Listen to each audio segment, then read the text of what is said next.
Gentlemen, for for for accepting my invite to the Insight. And we are talking about the budget aftermath. And let me just start with you, Bwana Olianga. The last time we spoke here, when I invited you for this conversation, the finance bill had not yet been assented to now become a law, the budget. Now it is a law. And I don't know how you feel, because you spoke passionately about the implications of the budget totally. I don't know if you have any reservations. Thank you so much for the invite. I think let me first correct the name of my organization. You normally forget the Conservative. It's the Conservative Roundtable. Okay. I'm the Secretary General. Two, I'm happy that you remember the discussion we had. Yes. There are things that we highlighted that were illegality. I'm happy that Kenyans have now realized that our leadership has changed from what we call lying to the public. Now they are calling the public, because what they were calling the housing levy, which was illegal in structure and in the way it was being proposed, now has been changed dramatically from a housing levy now to a tax, which fundamentally changes everything, because basically now you are telling Kenyans that you didn't plan to have them save or to have them own a home. Those were lies. What now Ruto has made sure, what he has publicly confirmed to Kenyans, that he wanted to tax them. And that's a clear indication, and that's a direct communication to Kenyans. I don't know if I can go direct to commenting on the tonight topic, which is the aftermath of the finance bill being signed to we will come back to that. Let me just come to Eugene Owade. Maybe you can also tell us about what you think about now that we are here, and actually we have the 1.5% housing levy, we have 2.7 NHIF, that is a percentage that is also tax. We have 30% PAE, 16 on, and actually to those who are running over 500,000, if I'm right, we have the 16% VAT, 2% excess duty, 1% NSF, generally a total of 53.2. Now, analyzing the impact of new assented tax laws, how will the cumulative 53.2% tax burden affect the Kenyan citizen and the tax economy generally? Thank you, Eugene. It's always a pleasure being part of this panel. So just to go directly into your point, or into your question, I think we might witness a number of job losses going forward, because employers are going to find a hard time in maintaining, or rather maintaining their workforce, right? Because the prices of goods are going high. If you add VAT on basic goods, that is fuel, the kind of products we go to supermarkets to buy, probably a large population with a depressed income won't even be able to afford food, let alone we can talk about unga or mboga for the lower cadre of people. The other issue is, part of the proposals is that even those who are unemployed must now contribute at least 1,000 bob to NHIF, if I'm not wrong. You know, previously you would pay a low of 500 bob. So I think this is really going to hurt people. Where would they get the money from if they can't even put food on their table? Where would the 1,000 bob for NHIF come from? And McHugh, Eugene, the world over, the economies are depressed. And our needs are increasing as compared to our income. So people are really going to suffer. To be honest with you, the future does not look bright. It looks bleak from where I sit. Yes. Let me also maybe allow you to comment on this. And as you also comment on this, there is the issue of the opposition. The opposition has actually come out. And of course, the other time they had a rally when Raila Odinga arrived into the country. And during the rally, actually, he talked about many things. And some of the things that he actually told his people is that they should actually decline paying of taxes, amongst other issues that he talked about. Well, At these tough times, when we have economic strife, it's kind of economic hard times. Raila is now calling for what other people will term as yes, economic sabotage. Yes. When you now talk about now declining to pay taxes and doing all this, but the question then, the underlying, the question is, what is actually the underlying motivation behind all this, behind him wanting his people not to do what, not to pay taxes, to boycott taxes and even other goods? Is it majorly because of because he has Kenyans at heart, or could we read some politics in this as well? Eugene, just to take a minute to give you in terms of black and white on the effect of the laws that have been changed, the Finance Act 2022, which has been now made into law, Finance Act 2023. I'll give you a scenario of somebody who is earning 50,000 Kenya shillings, where the majority, more than 60% of Kenya employees lie in. If you are earning 50,000, basically after the monthly relief, the taxable income will be 47,600. Removed by 30%, which is around 14,280. Remove NHIF 1,620, NSSF 1,080. Housing levy, which will be around 850 to 900. Your net income remain 30,000 from 50,000. Now, a rent in major town in Kenya, one bedroom will go for around 12,000.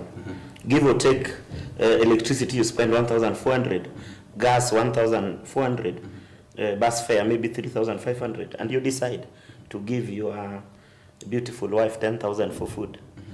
This person will remain with 2,500. That is the money that is supposed to be his pocket money and his fare to go to work. I want to support my brother. There are three things that are going to work to happen in our employed workforce. They will be what you call demoralized employees, who will not be able to go to work on time or totally will not be able to go to work. Number two, there's issues of double taxation, where you are telling an employer that you've already taxed them the corporate tax, which now stand at 30%. Now you're telling them in every employee you employ, you'll be giving us another 1.5%, which has no limit as tax. Call it now the housing tax. It's no longer housing levy. So it will be very expensive for employer to keep the number of employees they have. Number two, the employees' morale to come to work will diminish. Number three, we've taken Kenyans and young people for a ride for too long. Haiti government collapsed not because the leadership was not there. It's because the life was unbearable. The fact that Kenyans are silent does not mean we have peace in the country. Things are boiling up. As we speak, a lot of people are selling their homes at throwaway price in Rongai, Kiserian, I don't know whether you are aware, and in Ngong because of insecurity. Same is going to apply now in Westlands and in Rwanda. We are going to have a situation where those who have beautiful homes and have money will not have peace in their homes. We are creating anarchy in the country. Unless we relook into this issue of taxation, because I can assure you, the total tax that we are going to put in a normal employee is 40%. Forget about the 30, because NHIF, the additional NHIF is a tax. The additional NSSF is a tax. Somebody should not lie to you that it's a saving. Why? Why should I pay 1,600 to NHIF every month, give or take that is 20,000, when the maximum I can spend as what we call the capitation for outpatient is only 2,000? Okay. You get. So, Eugene, we are in a dangerous situation. Now, you are mentioning the issue of opposition. I think they have also failed. I saw them very actively debating the issue of impeachment of the deputy governor of Siaya. They were not present in terms of debate, in terms of their input in the discussion of Finance Act, which was passed. Remember, 28 members of their members of parliament decided to be absent. And you know, when you're absent, when a strong critical issue is being discussed that affect the nation, then it means you voted with the government. So the opposition should also put their act together. They should also be honest to Kenyans. When we are saying we are going to increase the salary for members of parliament, we are not seeing the shouting from their end. You get. So the honesty in this country is not there. We are heading to a situation where Kenyans will now have two class, no tribe, no political parties. It will be a question of those who have and those who doesn't. Okay. Thank you. There's also a question, Wakili. Yes. Still talking about the opposition. There was the bipartisan talks that actually was to see the government and those in opposition, actually the leaders now, to have a truce on the way forward and how to build certain issues, on how to work around certain issues that were quite contentious. And one of them was the issue of the reconstitution of the IEBC. And just to report that the IEBC actually is seeming, those that were to reconstitute the independent electoral boundaries commissions are actually going on with the work against what they had agreed on the bipartisan talks. And it seems the bipartisan actually has collapsed. That is according to both Otiende Amolo and even the other co-chair. So I don't know how to put this, but let me just ask you, what can you foresee that will happen? Because we know that major problems and issues that have been in Kenya after elections have been those that are around elections.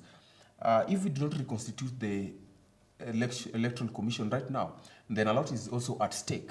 So what happens if we don't reconstitute it right now? A lot is at stake. If we constitute it without the involvement of the opposition, then in the future we also see an issue. What do you make of this? I think I want to look at it broadly. Mm-hmm. The first issue is the bipartisan talks have failed. Mm-hmm. They've collapsed because of the various interests and the fact that we can't have a meeting of the minds, right? The second issue is we are not really being honest. As my brother said, we are not really being honest about what we want. From me, in as much as I'm a huge supporter of constitutional democracy, especially electoral justice, but I'd say as at now, what is more urgent is economy and putting food on the table. The questions of elections can be addressed progressively. We have 5 years to address them, but we must address. And Makio Eugene, you know, as compared to whether or not I can afford food right now, the question of elections, we've actually had proposals before. This is not the first time we're talking about reconstituting the IEBC. This is not the first time we've had proposals on the table. It goes all the way back to BBI. It goes all the way back to 2013, 2017. We've even gone to court, and the Supreme Court gave guidelines on what we should do. So we already have the solutions. What we need is good faith from all the players.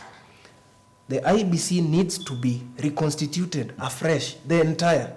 Of course, as at now, we already 1 year after the elections, right? We cannot really, unless through a court order, we can't really bring back those commissioners who were removed. Let me say removed illegally. Whichever process it was contested. The commissioners who were removed from the commission, right? The only one person standing is Irene Masit, who actually, as at now, I read somewhere that she was about to go for exile due to some threats to her life. All right? That's the situation we are in. In addition to that, Eugene, the main issue on the table is dialogue. But where has dialogue brought us? Okay? Dialogue goes back to public participation, even on the Finance Act. I think Kenyans have been taken for a ride, whereas Kenyans bring proposals on the table, but they're merely used as a formality. Part of the complaints, even before the passing of this bill or this act, was that where were our proposals? We said we do not want the housing tax or housing levy. Yes. Why is it still there? We said unemployed people cannot be taxed or cannot be forced to pay NHIF in the face of unemployment being at an all-time high. But we've seen NHIF still being there. They still have to pay. So the question is, why are Kenyans' concerns being thrown under the table? why is public participation in Kenya a mere formality? Why are we just glossing over? Yet we need to talk about wastage in government. We need to talk about the current regime having a bloated government. Instead, you're being told that some state officers in parastatals will lose their jobs. Honestly, only one CS, the salary of one CS can actually pay, I believe, over 30 of those parastatal officers or state officers. So let us be honest. Let us act in good faith, and let us not take Kenyans for granted. Whereas if Kenyans give proposals on any bill, on any issue of the economy, may it be put on the table and taken seriously. I'd leave it at that for now. Okay. You also actually mentioned an issue on the impeachment process of the CR deputy governor. And you said that actually the Azimio, that is the opposition, were actually participating more in that more than how they participated in what concerned Kenyans most, and that is the passing of the finance bill 2023, right? 2024. But again, the impeachment process against the deputy governor, William Oduol, highlighted to divide actually the Senate, and that was based on the political affiliations. That regardless of how the committee, the special committee came up with the report, still those senators voted according to the political affiliations. Do you think that actually this divide in Kenya right now denies Kenyans what is actually right, the right to be led in a very civilized manner, if I can say, for lack of a better term, or good leadership, because people will now be voting based on their political affiliations. So if you are from Azimio, you vote for an Azimio leader. If it is from Kenya Kwanza, then, or if he supports Kenya Kwanza or those affiliated to him, they'll always support them. What does this mean or portend in the democracy of Kenya, the leadership generally? I think before I answer to the issue of impeachment in the Senate, let me add to what my brother said. One, the institutions that we are discussing, including the judiciary, are only independent in paper. For you to have an independent institution, we must have what we call an independent budget, calculated as per the percentage of the national budget, given to an institution that percentage is not controlled by the executive or by parliament. That makes that institution independent, because they are sure whether they brush shoulders with the who and who, it does not matter. At the end of the day, their budget will be independent. We are in a country where, for example, judiciary has been having stagnated budget between 14 to 18 billion for the past 10 years. So the executive has simply added them 4 billion to now 22 to owe them, so that things can be hidden under the carpet, as my brother has put it. What are we talking about? The judiciaries make decisions or pronouncements which are never implemented or are never followed, and nobody get arrested, nothing is done, basically because they are not independent. The executive does everything. Back to the Senate. Number one, I'll tell you, my brother, free of charge. In Kenya, we have only what we call boundary, as per the physical boundary of a constituency. But members of parliament do not have a constituency. What am I saying? If you're a member of parliament, you don't represent any agricultural organization, you don't represent any teachers organization, you don't represent any youth welfare group, you don't belong to any women group. Basically, you don't belong to any grouping. You only became a member of parliament because you acquired some wealth, illegally or legally, whichever way it was. Then you come to parliament. Your first constituency is the question, which is money. You want to make money. So if somebody put money in your table, or somebody gives you money, you vote as per the directive, because that is your constituency. I'll give you an example, and I've always said this. We've seen members of parliament who are former members of teachers' union, former members of trade unions, voting in a certain direction, even against their party, because That is their constituency. So members of parliament in this country are expert in conning Kenyans. These are people who are either, they were people who are corrupt, people who are given an opportunity by the government to do certain job. They were maybe MDs in parastatals. They were maybe state officers. They stole money. They have no agenda with their constituency. They have no idea of what they want to do. Basically, they want to parliament to protect their wealth and to make more. So to come back to your voting and the impeachment process that you are talking about, it is a show of power between the executive, who is whipping its party that you must vote to save so and so, while the opposition think that this person is no longer playing to our tune, so it must be voted out. So no merit in that voting. The issue of even him being impeached was not even investigated. You get. I'm not saying that the deputy governor of Siaya is good. I'm not saying it's bad, but I'm saying, was there an investigation? And if there was an investigation, who carried out that investigation? You get? Because here, we are just having dramas, like the one we saw in Siaya, where Governor poured money. I believe that the special committee, for it to come to maybe that conclusion, Yes. that and to make a recommendation that Yes. the deputy governor should actually be impeached. Yes. For them to recommend that to the Senate, Yes. then it means that they have done the investigation. And actually, I was seeing there's some quite because he was accused of even misuse of power. There was a chair that was being used by was used as an evidence. Wakili will tell us more. That it was worth 1.1 million.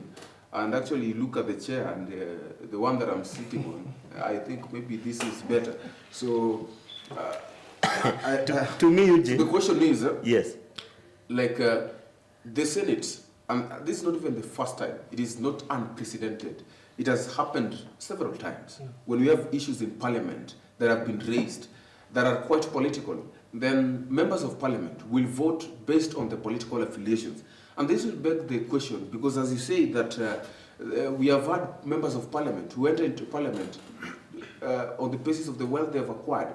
So is there need to have even parliament in the first place if everything that is being brought there is just a mere formality, as even you are saying that public participation in Kenya is a mere formality.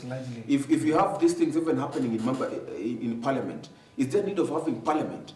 And if there is need indeed, then what kind of parliament can we have, or how can we ensure that we better or make parliament very independent, that not even the executive can actually interfere with whatever is happening in parliament? Is it even possible? just to respond to your point, one and straight one, if you want to make parliament independent, let us regulate the financing of election.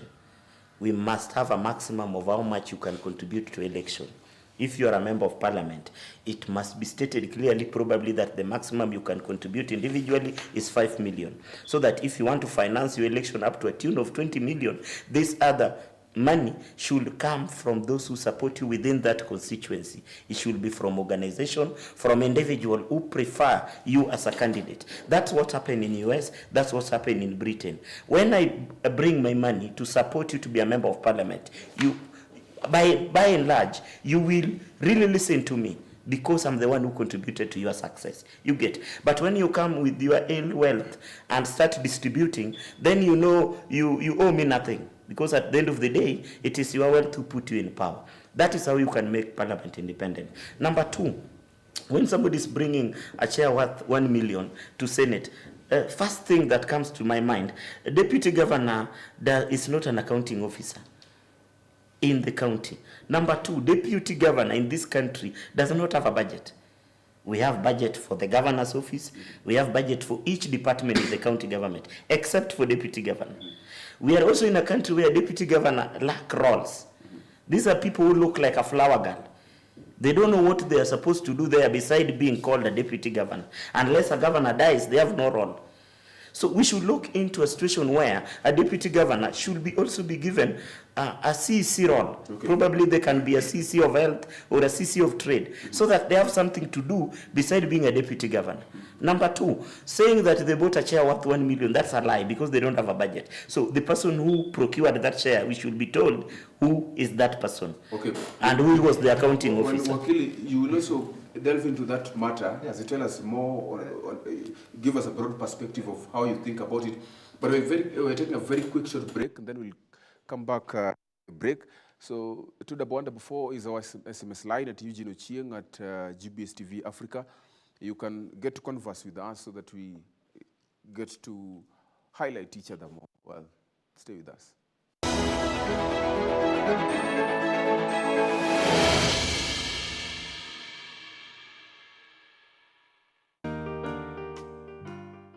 My name is Brenda Akinyi, an IYF Academy student. I came to know IYF in the year 2022 after facing difficulties and losing hope with my life and career. IYF gave me an opportunity to build and grow my career in media. In media, I chose video editing. This is because my dream is to become a news reporter, and editing is the key when you want to do stories, because poor editing leads to poor stories. This is the reason why I did editing. Through editing, I now know how to add effects, add graphics, add music, and export the videos. During our classes, I was introduced to Mind Education, chapel classes, and chapel review. We tried not to steal because the law says thou shalt not steal, because that law is not in my heart. That's why I tried not to steal. But now, Jesus came inside of me by faith, which means I don't have the heart wanting to steal.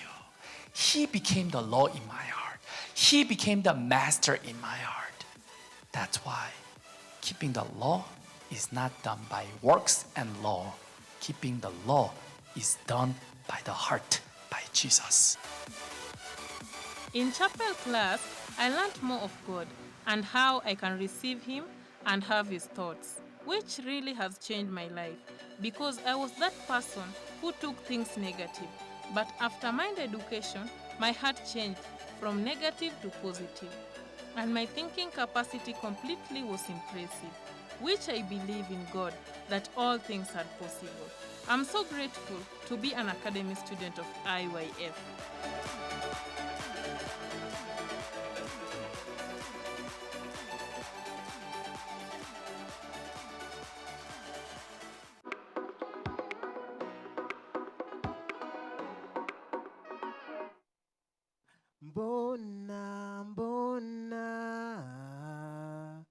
Mbona unafanya hivi?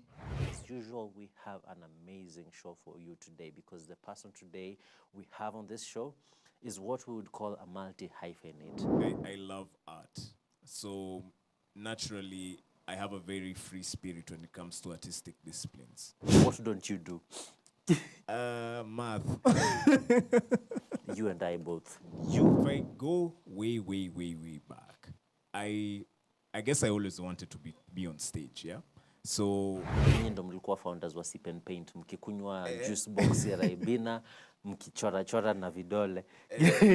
So you remember this era where guys had names on Facebook, yeah? Yeah. You'd go and make like Ninja somebody Cabral. yeah. Swagalicious, sijui who. Prince.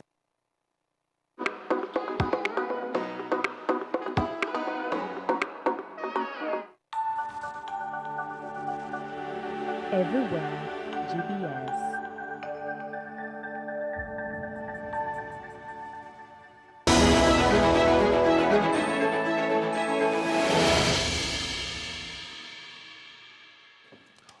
Welcome back to the Insight. Well, emotions zetu unaweza sema because to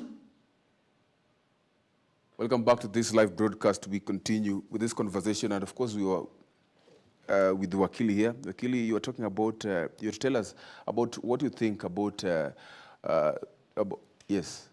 Okay, Eugene, thank you. We were talking about impeachment, And I really wanted to give it another dimension. I'd want to delve into the legal, what are some of the challenges, and then what can we do, or what is missing so far, or what are we supposed to do to really have a clear picture of what is to happen. How can we get the public interest to be clear in impeachment processes? So one, I'll just start off by saying political party democracy is really critical, especially to the system we have in Kenya. So that means we must have political parties, one, just to establish our constitutional democracy, two, and then to now maintain as a check and balance against the executive, and then sometimes against the judiciary, sometimes against the legislature itself. That is why some countries have parliamentary system, yeah? Now, on this key topic that we're discussing, the impeachment issue, let's not forget that impeachment is a critical tool, especially in promoting good governance. This is why when my brother said some of these public officers, of course, they're abusing their offices, what we are saying now is all public leaders are held on a very higher pedestal. That means they have to exercise their office or powers in the public trust. It means if they go beyond that, we must have mechanisms on how to check them. One of them is impeachment. Now, the Constitution recognizes impeachment. For counties, we also have the County Government Act. So what happens? Let's not run away from the fact that the legislature is controlled largely by politics. And these guys go to, unless you are an independent candidate, you go to parliament on a political party. And usually, for our National Assembly and the Senate, and even our county assemblies, they are whipped. So sometimes when the party takes a position on a certain bill or a certain matter, the elected leaders must follow that, that path or that decision. If you fail to do so, it's a clear disobedience or violation of the party position. And you can be disciplined for that. Okay? So in this case, for me, from where I sit, I think the main issue is this. At what point do we say you can be impeached? Usually, it's when either it's a matter of abusing your office, it's a gross violation of the Constitution, or rather it's a question of conflict of interest. These are all in the Constitution under Article 181. So the threshold for determining what evidence we need or at what point we can take these issues to the House is what has been the challenge. That is why now, for any flimsy violation of what people consider a violation of the Constitution, or any laws like procurement laws, for instance in Siaya County and Oduol, are what now most MCS would take to the Assembly as a ground for impeaching you. But you know, Eugene, given that this is not the first time we're having an impeachment motion, let me remind you that we've had Sonko go down that path, Waititu.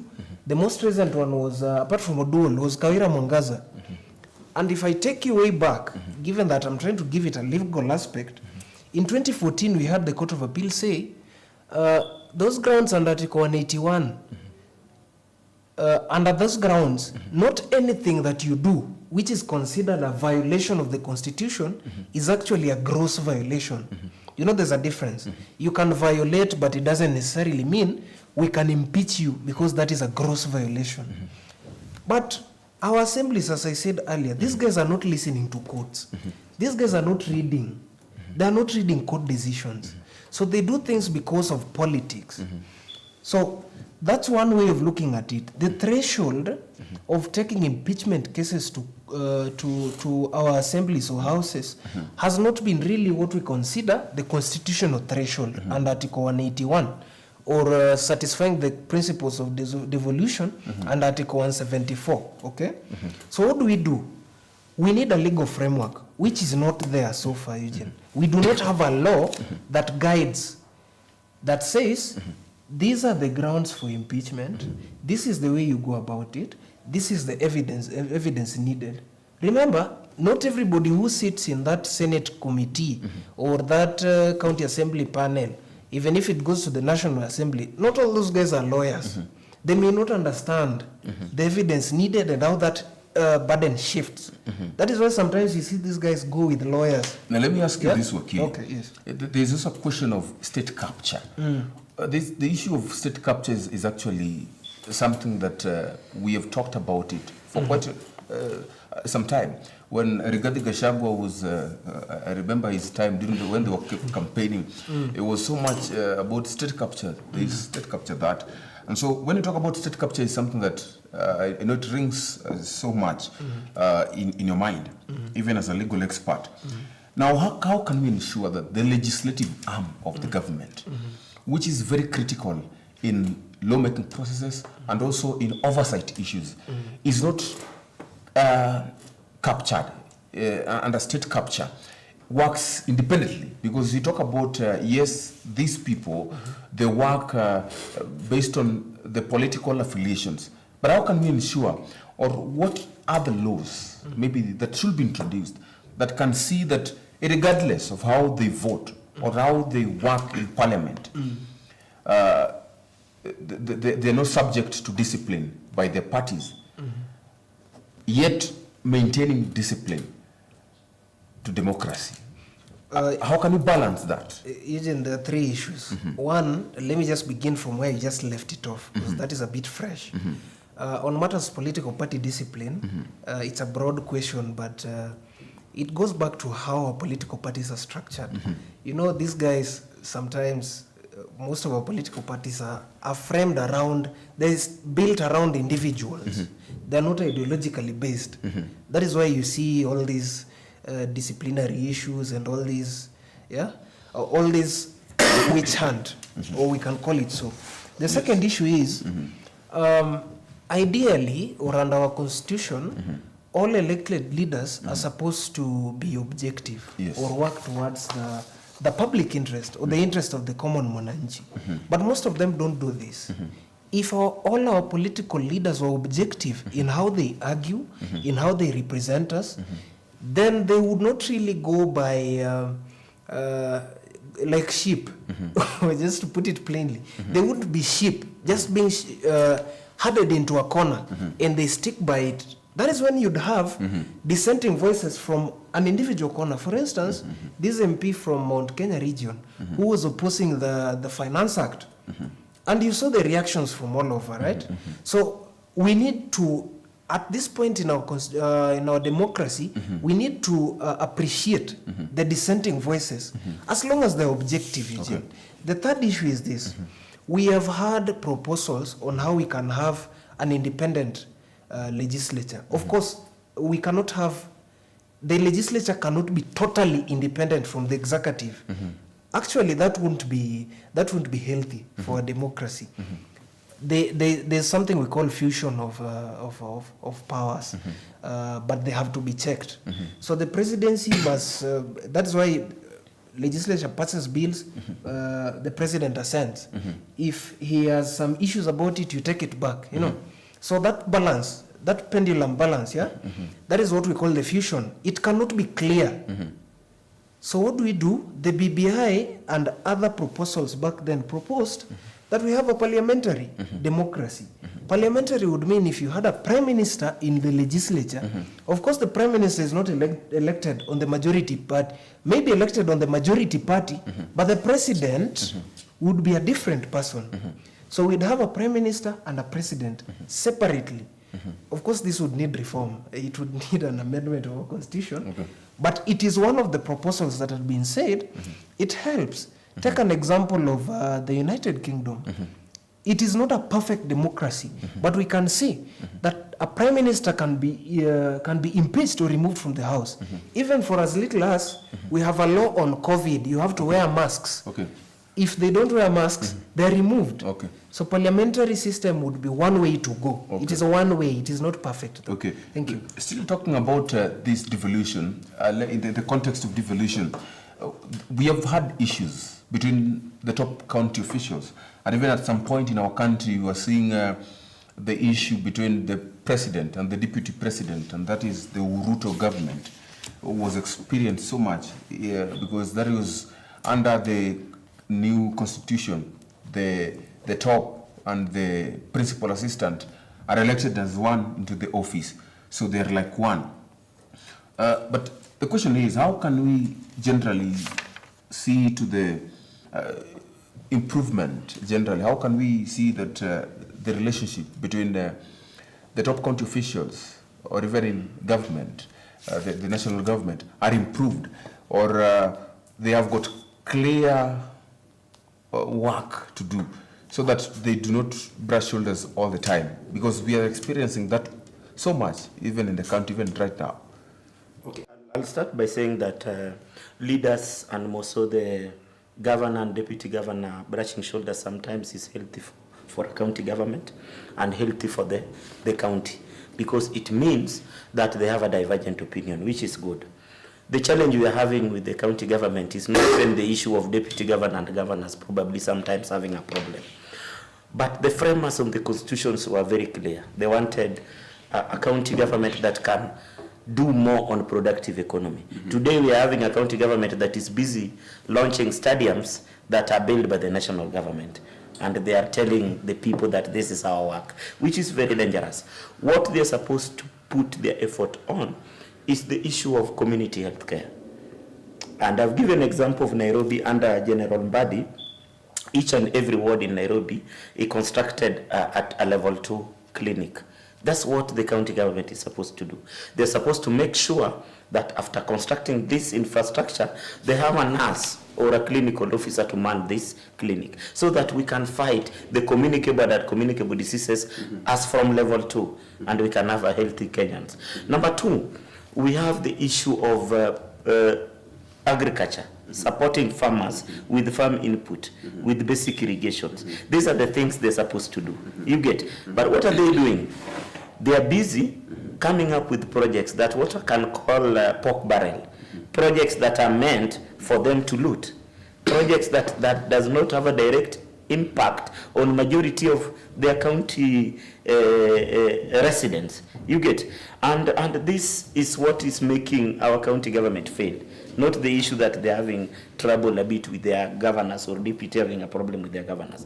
Coming to what my brother was saying, on the issue of independence between parliamentarians and the executive, my brother, parties cannot have what you call a universal suffrage in terms of nomination. Parties will always choose who they want to nominate. You get? The challenge we have in this country is that parties are associated with a certain billionaire. It comes back to money. So if you're associated with a billionaire, then members of parliament will be chosen as per the decision of that billionaire or that rich man or that powerful man. You get? If we want to end that cycle so that we can have parties that can represent Kenyans fairly, people who can come to parliament and debate issues, the registrar of political party and the Independent Electoral Boundary Commission and other organs that manage the political party's affairs must regulate how much somebody contributes, from MCA to member of parliament to the senator to a governor, how much you can contribute towards you being elected. Once you do that, for example, if you said that the maximum you can campaign with as an MCA, what you can contribute individually is 1 million, then it will be open for everybody who can afford that. But if you say somebody now is campaigning with 50 million to be a member or to be an MCA, member of a county assembly, and the other one is campaigning with the 2 million, these people will never be in the same level playing field. Finally, on the same point, if we want us to have a country and members of parliament that represent Kenyans and respect Kenyans, because currently our MCA do not represent Kenyans and they don't respect Kenyans. Our members of parliament do not represent Kenyans and they don't respect Kenyans. Let's have a clear law that allow Kenyans to also be able to impeach MCA and their member of parliament. We only have a situation where members of parliament can impeach a governor. We have a situation where MCA can impeach a governor and the deputy governor. But Kenyans, we are told this, the sovereign power belongs to the people. Where is that power that allows us to also recall an MCA or a member of parliament? Well, Eugene, may I clarify something? Across the board, electorates can actually exercise the right of recall, and it applies across the board. You can impeach your governor. You can even impeach the president through bunge. You can recall your MP if they don't act, as long as you collect the necessary signatures. You can impeach or recall your area MCA. And as I was saying back then, it's one of the areas that the law should focus on. You see, we don't have a law on impeachment. And two, so that means we need a law to regulate that, right? Two, we need to amend. There's a section under the County Governments Act, Section 27, which talks about you can only recall your MCA after 2 years. You know, there's a cap. But for deputy governors and governors, that cap does not apply. That means even after 1 month or 2 months, you can actually impeach them. So for me, I'd propose that we amend that section and have it cover deputy governors and governors, so that we don't have the Kawira Mwangaza or dual kind of scenario. Okay. Yes. Okay, thank you so much. Because of time, I want us to shift to another discussion altogether. Today, actually, Kenya, the president and Kenya as a whole, launched the digital economy platform and the digitization of government services. I don't know if you are aware or you watched it, followed through. Now, the question to me, because this was one of the key items during the campaign of President William Ruto, when he was campaigning then. To this extent, generally, from where you sit, how do you foresee the economy and generally shaping up in the future through digital economy? And also, there's also this aspect of corruption where the government, the president actually also talked about when he said that all the government services will now be using one pay bill and all of them are digitized. So generally, what does this portend to the economy of Kenya? Let me start with Wakili here. In my head, the first thing that hit was taxation, because it's a critical issue. Okay. When you look at the digital economy currently, it's helping us address unemployment, especially among the youth. But content creation is not easy. I'm not a content creator, but I understand some of the challenges these guys go through. Two, let us look at the regulatory environment of these guys. You see, a platform like YouTube or TikTok, they have their own regulation. But our government wants the tax. We have to rationalize between how much we tax these guys. Let's give them maybe I got it wrong, but I asked about the digitization of government services, whereby all the government services will be now go digital on digital platforms, where we can now get the e-citizen through the e-citizen account. We can get, and now the president even asked the Ministry of Interior and of course the Ministry of Eliud Wando is in charge of ICT to look into this issue to ensure that forms are issued with something close to Huduma number or digital identities, whereby if you go to the hospital, they have all your details, regardless of the hospital. So you go to Ministry of Lands, they have all your details. So at least the government services are quite more efficient and more fast. Which is okay, but I'd start off by saying digitization of government services, it's not a new thing. It has been there even during Uhuru's time. We've had Ajira, the digital platform, since way back. We've had Ardhisasa for questions of land, land management under the Ministry of Lands. Huduma number was there, proposed under the Jubilee regime, struck down by the courts. We had the NIMS, one, I think it's the same thing as Huduma number. It was struck down, one, because partly there was the question of you don't have the policy framework. Two, public participation was not adequate. You see, all these issues, as long as this government sits down and decides to read the law, respect it, and read court decisions, then we can have this. Digitizing government services is okay. We have the e-citizen platform. It has actually made things easier. But let's look at the intention behind it. It's either we want to make government services efficient or we want to tax people. We want to monitor of course, for intelligence, it would be a good platform to really monitor people. 2, for taxation purposes, if I tie your ID number or that unique identifier that they want to introduce to how many places you visit, how much money you make, for those guys who file nil returns, you see this, on one hand it will be a weakness, right? The positive I see in it is if we apply it to questions of elections, whereby we don't necessarily need to register after each and every electoral period, then we also use it to clean up the system, the IBC system or register system, because we spend a lot of money. Kenya actually spends a lot of money, billions, to clean up that system and verify voter details. So we can use it for that purpose.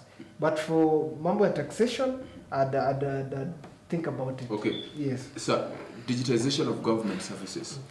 Do you think this is a milestone, a positive milestone in curbing corruption or major economic issues that have been affecting Kenya as a nation? Or this is just but any other ordinary, like he says, is not new and it will not be new? I think we are in a new age, and new age demand that we do things better, not the way we did them 100 years ago. Digitization is a welcome program. It's a good program for the nation. It will help us to simplify things. What we need now to do is simplify also the regulatory policies that we are putting in place. For example, Kenya is the most expensive place to start a business. You get numerous licenses that some are duplicating each other. You get. So when we are digitizing the government services, can we make them also, these services, cheaper? So that, for example, when I'm registering something, it will be clear cut that this is the department of the government that deals with it. In Kenya, we have 10 departments of government doing one thing. So you pay this, you pay that, and you pay the other one. So it's becoming expensive. Let's simplify the government policies, the regulatory, so that the digitization can work better. Another thing I think I can advise the administration is the issue of data privacy.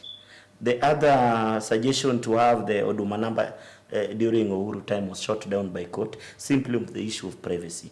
They were trying to collect data, some data that were sensitive, things like the blood group. You know, today, if I need an organ that I'm not able to get, and I'm able to know from the system that you are O+, and you are of this age bracket, and that you live in Kariobangi, chances of you having an accidental death that can contribute to me having your organ is also high. So there are things that cannot be digitized, things like issues to deal with the biodata of people, like the blood group, like exactly where you live. Those are things that should be left out of digitization. This thing can help more so in registration of land. We've seen digitization work very well in vehicle registration, and it has been marvelous. We've seen recently a land office in Kisumu burned down with people's title. I don't know how they are going to get a new one unless they had some other hard copy somewhere as a backup to what they had in that office. So digitization can really help in the issue of land. It can help in simplifying the government services to the people so that this thing can be affordable. If you are digitizing, make the services affordable. Because unless we make it affordable, we reduce the overregulation, which I call the big government syndrome, then digitization will not make an impact. May I add something? Yes. Just a quick one. In addition to what my brother has said and what I had said earlier, let's also look at the need for civic education. Let's teach people, make them understand how these platforms work, what they need, the fees, and then largely, how do they access them, right? The third issue is let's address the digital divide. That means we know that there's a certain chunk in this country who don't even have smartphones. Some cannot even access the internet. So under the Ministry of ICT and based on the manifesto of this government, let them implement that effectively. The third issue, very briefly, is that let us have goodwill. Goodwill again, because if we are to address corruption, while the same digitized IFMI system that was intended to curb corruption, especially at the county level, do you know that that thing is being bypassed? That system is being bypassed, and guys are having money under the name impressed at the county level. You know, that one doesn't have to go through the IFMI system. So let's really be transparent and accountable and have goodwill to implement this. Because of time, let me just give you, take this time to make your final remarks, even on the issues that we've talked about here, etc. I think for my case, mine is to say that let's respect Wananchi. We have pushed the agenda of increasing revenue to our government too far. I think the administration is overambitious. When you give KRA a target of 2.8 trillion against what they failed to collect last year, which was 1.7 trillion, that is beyond imagination, because that is 60% increase. We might not achieve it. Basically, the budget of 3.6 trillion might not be achieved. The administration should think of other ways of getting money, because we are going to get into a situation where the government might not be able to function well, or county government might not be able to function well. Number two, the inflation is now double-digit, 11.5%. The cost of living, every product is going to increase by 25% after the fuel levy has been increased. Every landlord is going to increase their rent by around 15% to cover into what the government is taking away as tax. And as we speak, SRC is busy increasing the salary of state officers and members of parliament at 14% to cover them for the tax that has been increased. Nobody is covering Kenyans for the tax that has... The president was clear on that and said that the members of parliament, the president and the deputy will wait. That is their story, but SRC, as we speak, is categorical that is within their review and is something they have to do by law. Whether it will wait or not, those are gimmick. This is the same president who told Kenyans that you are saving to buy a home, but now has changed 360 and now said it is a tax. So to finalize my point, we are reaching into a point where Kenyans will not be able to put even one food in the table. We already have over 2.5 million Kenyans who can not feed on one food. Okay. Then we have another 1 million which cannot afford to put 2 meals in the table. We are living into a dangerous time, and we are asking the president to be careful with this ambition. Thank you so much. Wakili. Well, my issues are three. And they are in addition, but very much related to what we've done. I'll tackle the question of impeachment, media freedom, and then lastly, the question of political party systems. So one, I would say, our constitution respects media freedom. Let us uphold it. Someone once said, if I was given the choice to choose between the government and the press, I would choose the press. But for me, I want to say that let's have a balance because we need both. The second issue is on the question of impeachment. We need to amend the law to provide for a clear process of impeachment, amend the law to cover governors under that recall clause section 27 of the County Government Act. The third issue, my final point would be, let us have ideologically based political parties. Let us not have political parties established around individuals. And even for the financing, either we have a cap or we have no cap, or we regulate the excess after that cap. I'll leave it at that. Even as we face the hard times, let us still remember to stick to the rule of law. Let's uphold our constitution and have faith that tomorrow might be better. Thank you. Thank you so much, gentlemen. That concludes the episode of The Insight. Tonight, as we delved on the complexities of the issues that are surrounding the political landscape of Kenya. And of course, as we explored these crucial issues, I want to thank you again, gentlemen. Well, thank you also, our viewer back at home, for listening to us, following keenly this live broadcast as we got to delve deeply into issues. This is where we get to give you insights on issues that matter, on issues to educate you. We do this deliberately and intentionally to make you look at this issue through different perspectives, through inviting different thought leaders into this bench. My name is Eugene Ochieng Kwach, and of course we do this every Friday from 7 to 8 p.m. on The Insight at GBS TV Africa. On behalf of everyone who has made this a success, I want to wish you a very good night. Thank you so much and have a good night.